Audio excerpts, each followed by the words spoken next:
Hey, today we're going to take a look at Betmix Labs. This is a new page we have at Betmix, and to get to it, you click on Tools, and you go down here and you see Labs.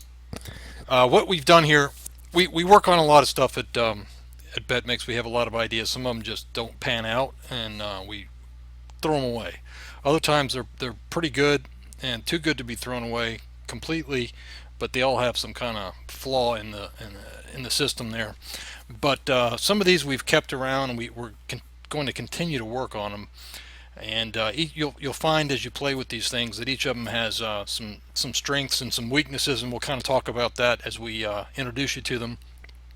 But basically, what we wanted to get out here was just some of these tools that we think are pretty useful in certain situations, and you'll play with them, and hopefully it'll help generate some ideas that y'all can come up with and send to us, and maybe we'll be able to develop a tool out of it eventually. So we're going to kind of go with this process right now. We'll put it in the labs section, and it's keep in mind it's all experimental. All the data is correct. It's just maybe the method has something wrong with it. So we'll jump in here, and I think you'll get an understanding of what I'm talking about when I say that it's better in some circumstances than in other. And so we'll start off with Betmix Eliminator is the first one. And you click on that to open it up. Eliminator is one that we've put a lot of time into, and this we've been working on this off and on for months. And I think it's the most useful of the three in terms of being able to be useful in almost any situation. Yeah, this was an idea that we had originally on how we could make things very simple for people who maybe are new to handicapping, and it's also very useful if you're experienced handicapper. It just really helps you zoom in on certain things. But let's just jump into it. So the idea here is you pick, as usual, you pick a date, a track, and a race. And what we're doing behind the scenes here is it's going out and it's grabbing a lot of information from Angler, and most of these tools are based on grabbing data, big chunks of data from Angler. And I know that Angler is pretty complicated for a lot of people, so a lot of this development we've done is in trying to simplify that so you can take advantage of that data without having to do so much of the hard work around creating angles. So it goes out and it grabs all these similar race types and presents you really with just one slider here. And the idea here is we're going to look at all of the contenders, and every horse is a contender to start off with, and then we're going to eliminate them one by one, or eliminate a few of them depending on how the stats stack up. So it tells you right up here that the first most important factor for this race type is distance worked since last race. And then as you move the slider, you're going to go through all of the factors one by one by one. And you can see, let's start at the beginning again. All of these horses are contenders. I'll start level 1, then I go to level 2, 3, 4, 5, and I'm just sliding this thing from left to right. And now at this particular level, you're going to see a couple of strikes. This horse got a strike for average last 3 purse, speed last race down here, and speed last race down here. How this operates is it goes out and it looks at all the winners of this race type, and it says that you have to be within the range that 90% of previous winners have been in. So when you see this for this horse right here, average last 3 purses you have to be ranked no worse than 55, and he's less than that. And in parenthesis after that, it tells you what his value is. So let's open this race up in Bird Dog, and we'll illustrate that. So again, average last 3 purse. This horse gets a strike for that because his value is 46.8, and 90% of the previous winners have been ranked 55 or above. So when we come over here and we find this factor, average last 3 purse, and I give it a value over here, this is the ranking I'm talking about. The top horse is going to have a 100, always. The top horse is 100, and the value of the other horses is some value or some percentage below that. In this case, his is 46.8. As you can see over here, that's 46.8. So we know, looking at these statistics, that 90% of the time you have to be ranked 55 or higher if you're the winner of the race. So certainly that doesn't 10% of the time you don't have to be, but what we're trying to do here is just find the most logical contenders. And so with that in mind, as you keep sliding, certain horses are going to get X'd out. And so it's 3 strikes and you're out. So once a horse has earned 3 strikes, they move from the contenders to the eliminated section. And eventually when you get all the way to the end, sometimes you're going to find you have no horses left. Other times you're going to find you have all of the horses left as contenders.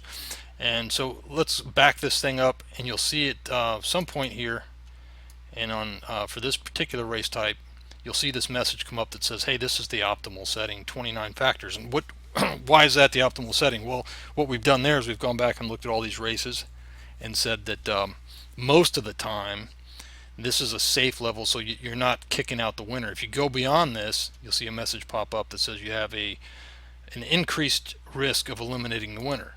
Now, let's look at this. I think that this may be a case where, yeah. So here's another. This is a perfect example of why this is not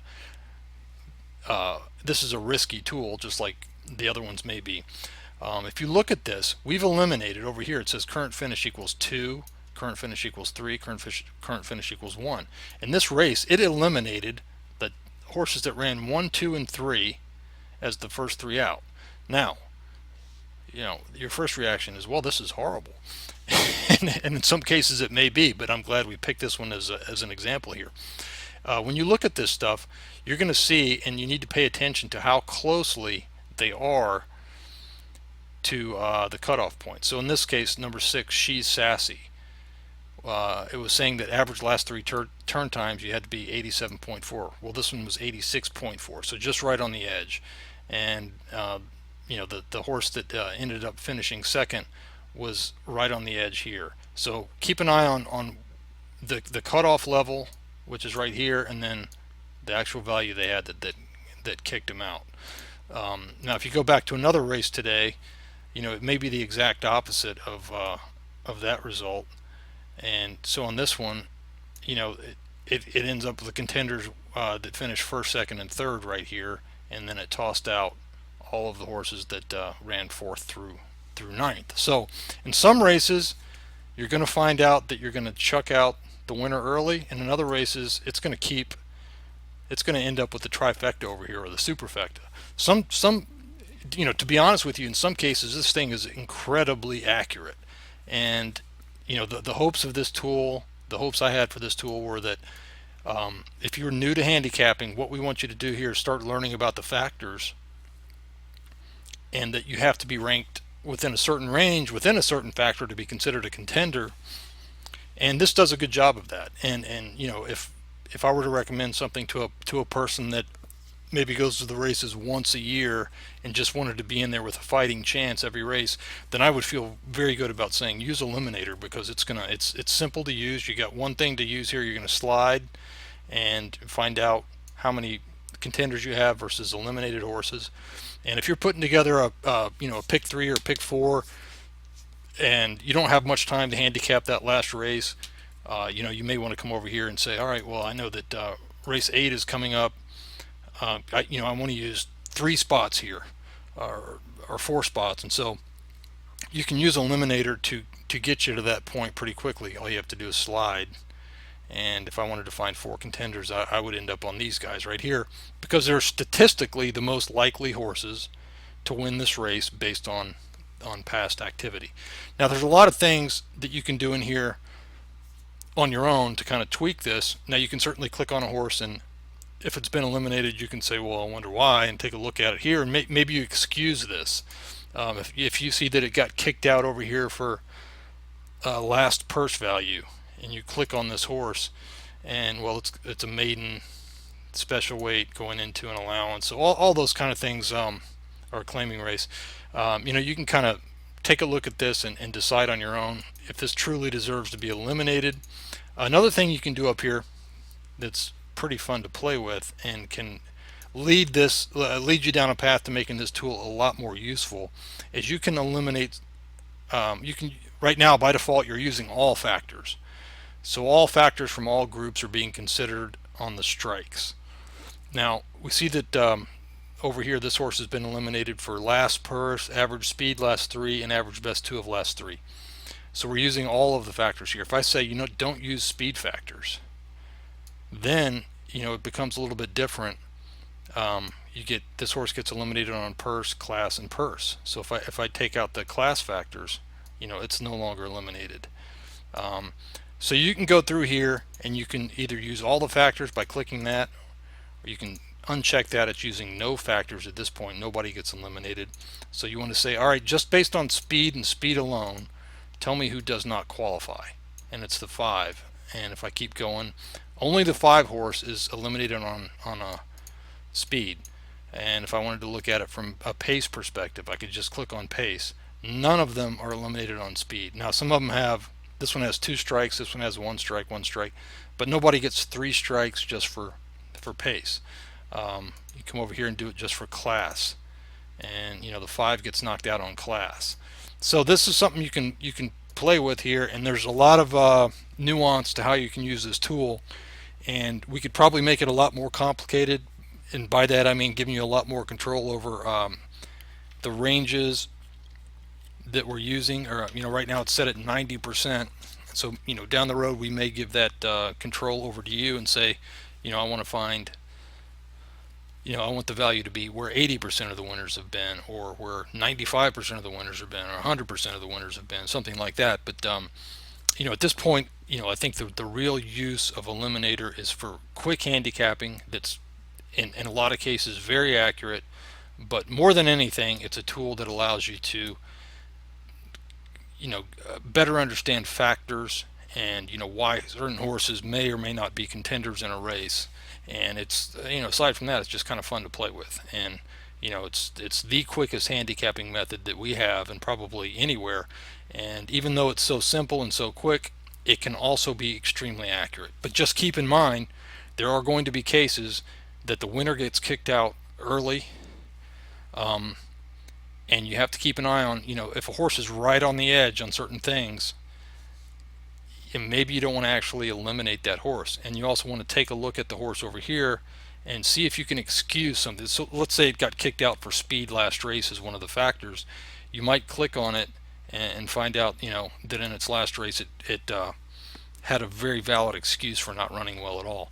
So there's always reasons that you can forgive something in horse racing.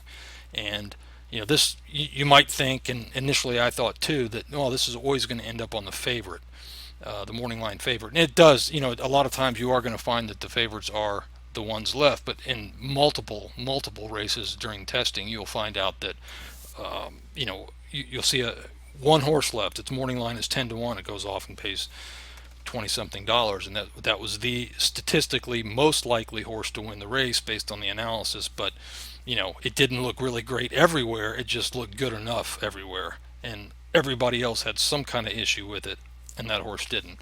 So that's Eliminator, and I'm sure you will end up having some suggestions and things on how we could increase the accuracy of this thing and make it a little bit more useful to you. But just keep in mind that on all these tools and the labs page, they're kind of works in progress to some degree, even though they should all provide you some value.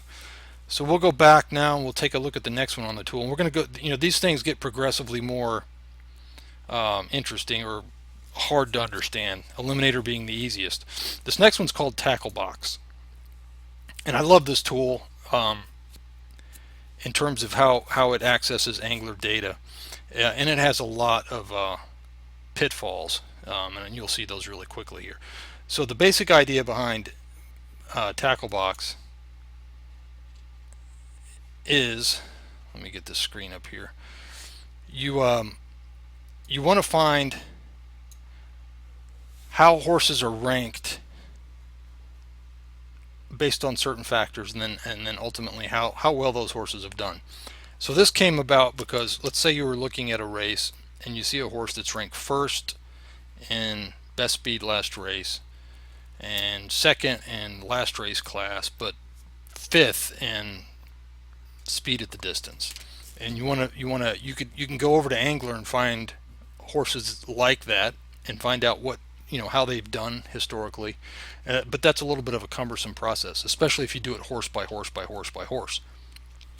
What this angler tackle box allows you to do, and this is just kind of like a stupid concept of a tackle box being, certain lures and baits and things like that. If you're into fishing, that maybe you would try and see if you can catch a fish, or in this case, find a winner. So again, what you would do is you would pick a race, and then you have these three factors up here. And by default, it's on average best two of last three, last E2 pace, and last race class. And when you hit search, it's going to go out, and this one's a little bit different because it broadens the net, so to speak. This is Parks, and it's a 5.5 furlong dirt claiming race. But with Tacklebox, we've expanded this. It's not just Parks, so it's all 5.5 furlong claiming races, plus or minus a half a furlong. So this is going from 5 to 6 furlongs.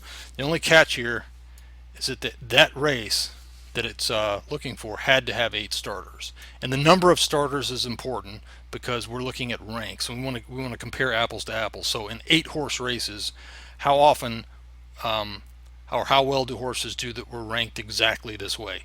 So you see up here, we're using these 3 factors.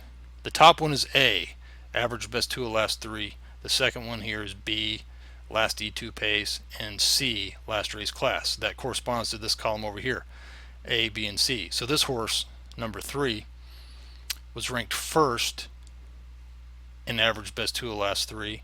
It was ranked second in last E2 pace, and it was ranked third in last race class.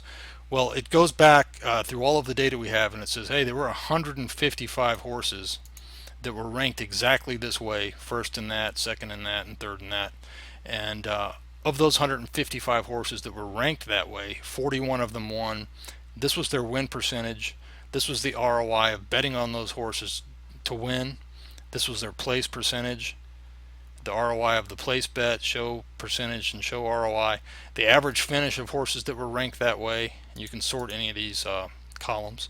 The average odds, the average odds they went off at of horses like that, and then their average, of the ones that won, what were their average odds. So this becomes extremely useful in a very detailed kind of way.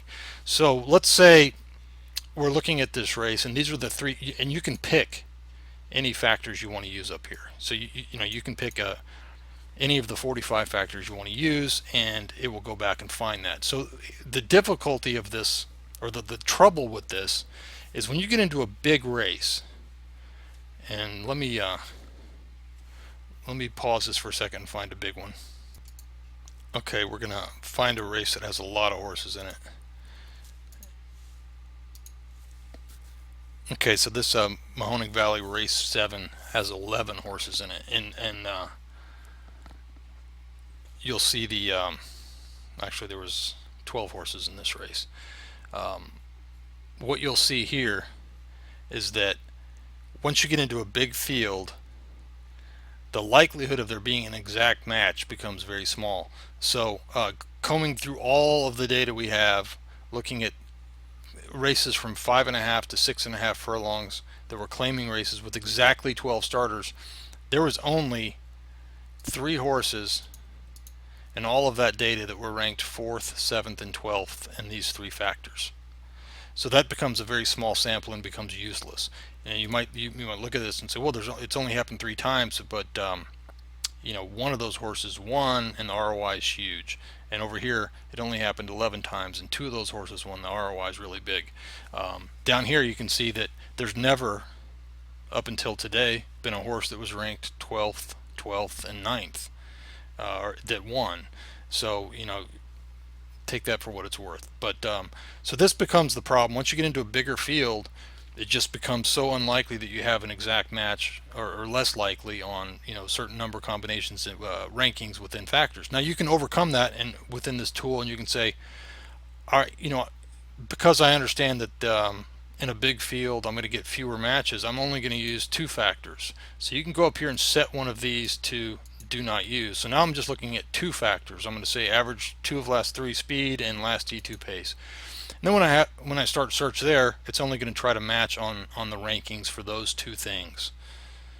And a lot of data here, so it comes back. So now you can see that the matches have gone up considerably, and so you get a better read on that because you have more a much bigger sample to look at. And again, you could even go down and just use one factor, and then you're going to get a lot more matches based on that. So yeah, you can see here that there's been 1,156 horses. So using just one factor, this is also very useful, and it tells you that in 12 horse and races with 12 starters, claiming races at approximately 6 furlongs, we're going plus and minus a half a furlong. 23% of the time, the horse that's ranked first and average best 2 of last 3 wins, and this is the same because these two are tied. So it does take into account ties for this kind of thing. And factor by factor, you can use this, and it's a lot quicker than going into Angler and doing it rank by rank by rank by rank. So this is Tacklebox. It is really best used, I found, in 5, 6, 7 horse races where you can get a lot more matches. And also the key to this is of course picking the right factors, because each time you change these up here, you're going to get different results down here, and some of them are obviously more meaningful than others. So if you come over to if you go back into Bird Dog and you're looking at for example this race, Parks race 3, the factors that you'd want to use, I would start off looking at the most important factors, 1, 2, and 3. And in this race it's last purse, and then the second one is average last 3 purses. And then so that, to me, you don't want to use two, you don't want to go just directly down the line, use this one, and this one, because last purse and average last 3 purses are kind of the same. It's 2 purse factors. So I found that I've had the best results kind of mixing it up. When I go into Tacklebox, I may want to use a speed factor, and then a pace factor, and then finally maybe a class or a trainer or a form factor. So one factor from different groups. You don't want to use factors from the same group. Now you can do that, but I think that the results are going to be a little bit better when you broaden that out a little bit. Now, and also of course you don't want to use factors that are not important at all to analyze this. So again, this is a great tool, and this is kind of specific in the sense that you kind of need to know what you're looking for here, and then furthermore, when you get these results back, you have to analyze it in a way that helps you pick the winner. So you don't want to just go by win percentage.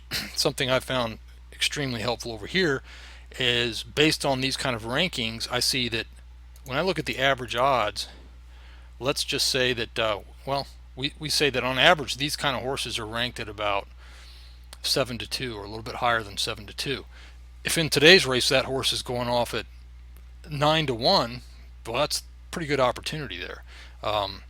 And vice versa. If typically these kind of horses are ranked at 11-1 or 12-1, but today it's going off at 8-1 or 5-1, maybe the value's not there. So this really helps you kind of get into that kind of value analysis based on how horses are ranked, and you can certainly look at the ROIs here. And again, this is a tool that's a little bit more complicated, but it's great to play with, and very instructive when you get a handle on it.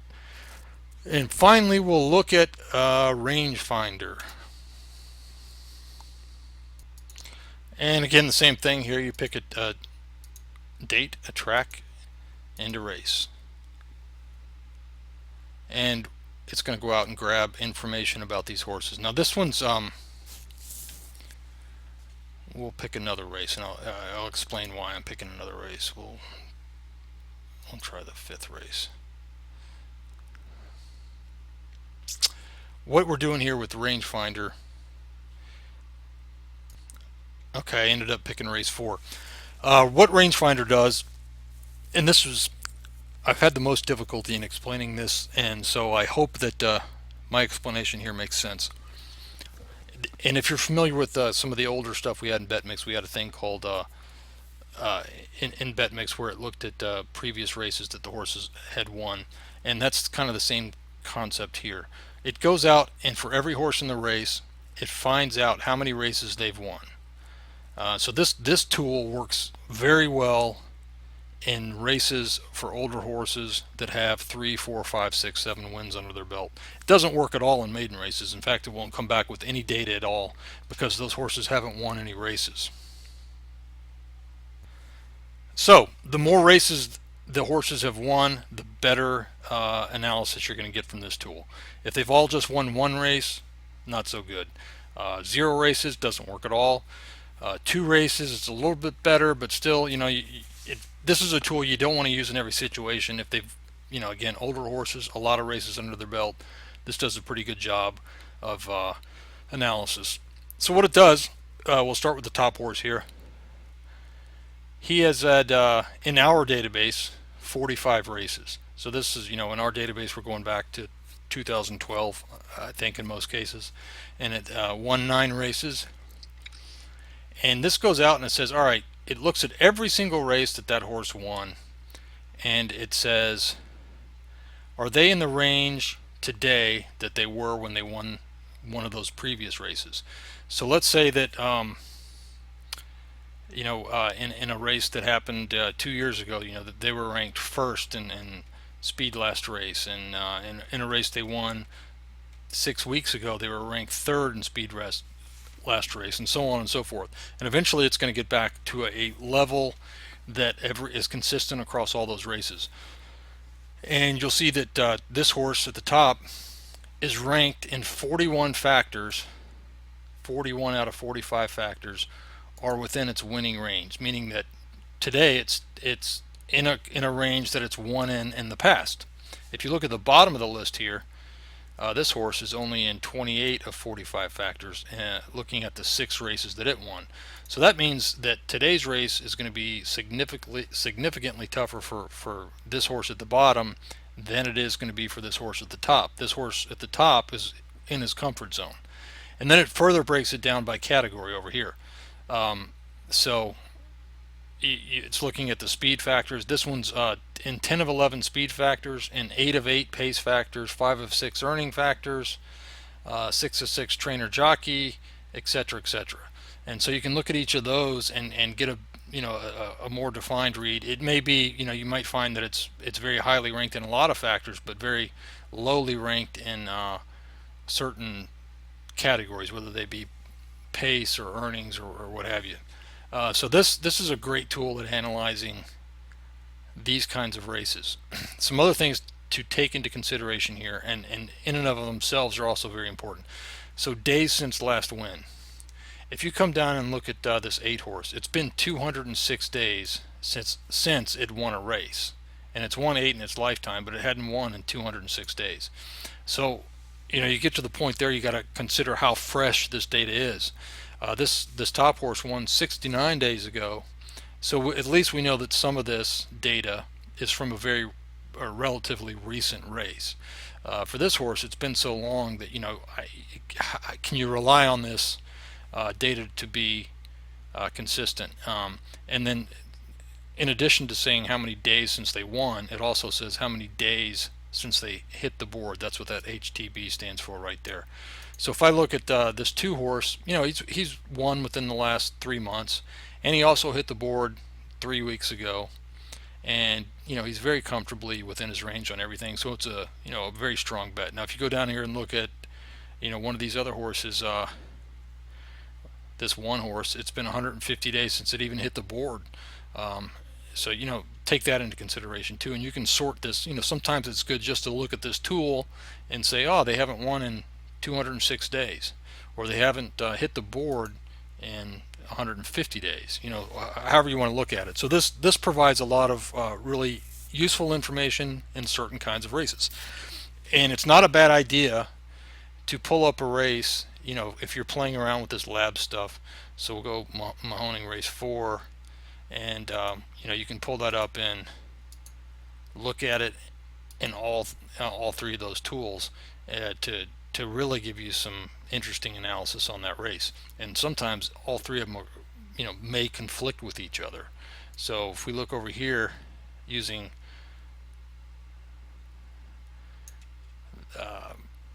Eliminator, we take it to the optimal setting, it's only kicking out 4 horses. If we force it and go all the way to the end, it's still calling 5 horses contenders. And the 2 horse actually did win this race, so he's still one of the contenders. And then when you go over to Rangefinder, and you sort by most factors, he was on top there, and he won the race. So you can look at these tools, or you can look at a race using all 3 tools and see if you can find some consistency among your pick. Now again, I can't emphasize enough that these are, I call them experimental, and they're not experimental in the sense that the data may be corrupt or anything like that. All the data is accurate. It's just that is the method something that you want to use in every race, and I don't think that you do. I think that you'll find certain races are great for using certain ones of these tools. Other races, like maiden races, for example, all of these tools are going to have their drawbacks. Rangefinder won't work at all in a maiden race because they don't have any wins to analyze, so that's out the window there. Eliminator is okay if they've all made a couple of starts. It's much better at that. But when you have a bunch of first-time starters, Eliminator is not going to penalize a horse that has a 0 for a factor. So if a horse, let's say this is a maiden race and you have a first-time starter in it, and it does, its last speed value is going to be 0 because it hasn't raced before, so it's not going to get eliminated because of that. It's just not fair to toss a horse out that doesn't have a value in a category. So in a maiden race with a bunch of first-time starters, it's not going to give you a whole lot of insight. And again, doing the same thing with Tacklebox. If you're looking at a maiden race, all of those horses that don't have a value are going to be ranked last in whatever particular factors you've chosen. So yeah, you need to use these tools in kind of the right spots. But more than that, the value of all of these is, I think that it helps you think about handicapping maybe in a little bit. Each of them has a benefit that can help you, and maybe help you think about handicapping in a different way. And it's always good to kind of look at it from a fresh perspective, especially if you're maybe if you're in a rut with how you're handicapping and you're not winning as often as you like. Having a couple of different tools to help you is always beneficial, and it also helps you think about handicapping in general, and it kind of gives you some different ideas on what you can look for. And when you start finding some value in certain things, then you can kind of develop a strategy from that. So these are the tools here, and really the hope of, more than anything else, is that it helps you all think of some really neat stuff that we could do for you programmatically. So when you start using these, maybe you get some ideas, send them to us, and we'll take a crack at it. And if it ends up being worthwhile, we'll put it out on the labs page, and then eventually move it into something more permanent if we find that it's really useful. So have fun with this, and please take it with a grain of salt here, especially Eliminator. It's so easy to use that sometimes you get lulled into a false sense of how great it is. And believe me, I've had races that I've seen 6 in a row where boom, boom, boom, boom, it's just left the winner. It's just left the cold trifecta in the top 3 or 4, and so you start to think it's infallible, and it's not. It's always going to have a race or two where it kicks out the winner early, and it's up to you to kind of realize that, and also keep an eye on these strikeouts over here and the values and stuff like that. But have fun with this, and if you have any questions, as usual, just let me know and we'll try to help you out. Appreciate it. Thanks.